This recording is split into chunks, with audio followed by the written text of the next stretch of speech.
Hello and welcome to my garage. It's dusty and it's a bit dark. It's full of bits of car and lots of bits of bikes.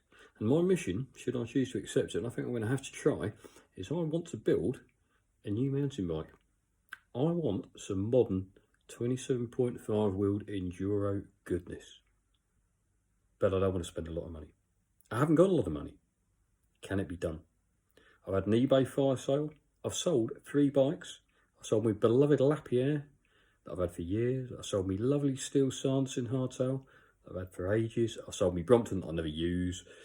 And I've sold a shed load of other stuff that I found lying around in nooks and crannies of the house and garage that we never use. And I've raised a little over £2,000.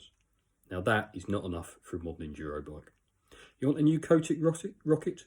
It's going to set you back over £4 for the cheapest one. A new specialised Enduro S-Works, oh, you're looking thick end of £8,000. If you want a Santa Cruz Bronson, if you want an alloy one, 3.5 minimum alloy, carbon, another £1,000 on top of that. These are expensive beasts, and I want a bit of the action. So it's going to have to be second hand. It's going to be bargain bucket. It's going to have to be searching for the best deals online. Can it be done? Well, I have made a start.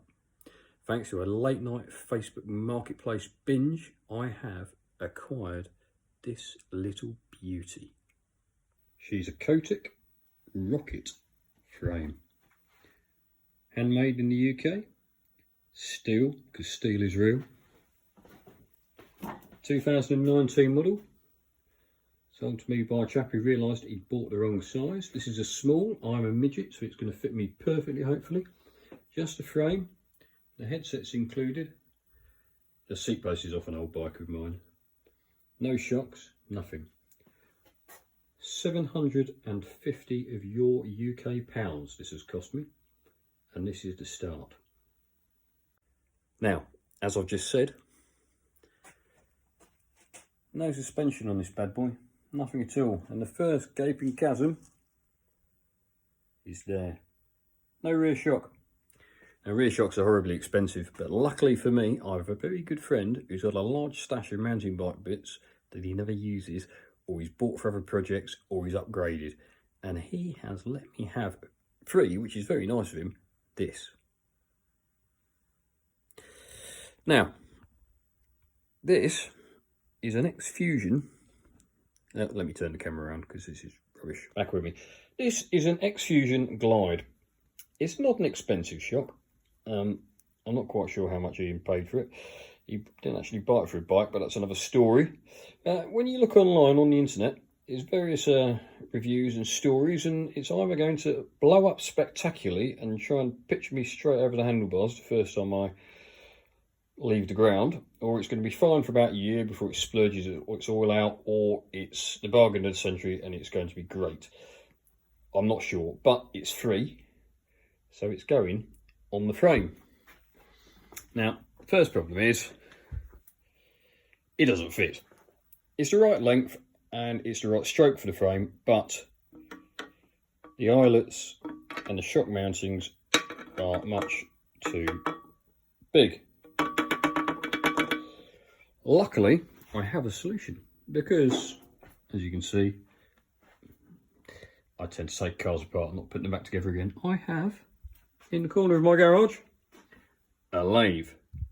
So for part 1 of this build, you're going to be treated to some really bad machining, but we'll see if we can get a GoPro in to get some of those YouTube-tastic slow motion alloy machining shots maybe. What could possibly go wrong? Now, remember, a wise man once said, measure twice, cut once. He probably also said that cheap old digital calipers aren't going to be very accurate, but hey, I'm not trying to build a moon rocket here. I'm trying to make a bicycle fit together. 24.55 millimeters. Going around to here. Oh, beautiful camera work. Silky, silky smooth.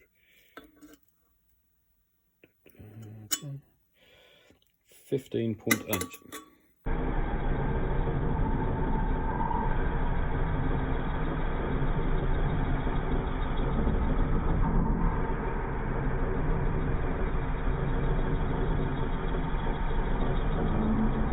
Now listen, I know I'm not truing it up with a dial indicator. I know the tool isn't quite at the right height because I haven't got a quick change tool post holder because I hardly ever use this lathe. So let's not look at that shimming for the tool.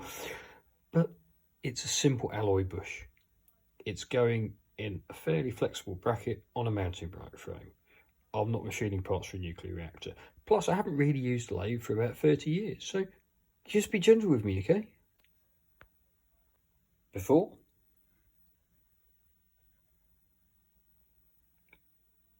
And after. It's not bad, you know. Long time no lathe. Mr. Potts, my old engineering instructor. I don't think he'd be too displeased. But does it fit? Well, the answer to that question, viewers, is yes, it does. Look at that. It's a bit hard to tell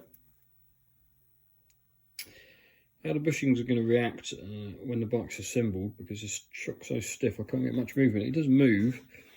I'm not convinced how tight these bolts need to be though.